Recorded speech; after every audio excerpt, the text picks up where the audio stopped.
Wahai Allah, ampunkanlah dosa kami pada ibu dan ayah kami.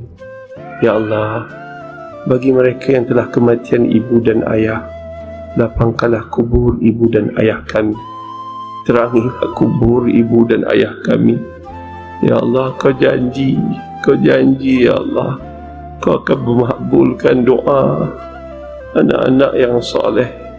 Maka Kau ampunkanlah dosa ibu dan ayah kami, ya Allah.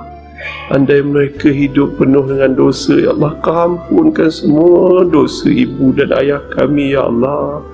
Hidup mereka dulu susah untuk membesarkan kami, ya Allah. Jangan Kau susahkan ibu dan ayah kami di alam barzah dan juga di akhirat nanti, ya Allah. Kasihan pada mereka, ya Allah.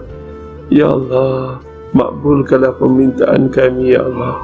Kami rindu pada ibu dan ayah kami, ya Allah. Temukanlah kami dengan ibu dan ayah kami dalam syurga-Mu nanti, ya Allah. Jadikanlah kubur ibu dan ayah kami seperti taman-taman di dalam syurga-Mu, ya Allah. Ya Allah, ya Tuhan kami, sihatkanlah tubuh badan ibu dan ayah kami. Sembuhkanlah penyakit mereka, murahkan rezeki mereka, agar mereka dapat beribadah dengan sempurna padamu, ya Allah. Rabbana atina fid dunya hasanah wa fil akhirati hasanah wa qina azabannar. Subhana rabbika rabbil izzati amma yasifun. Wassalamu ala mursalin walhamdulillahi rabbil alamin.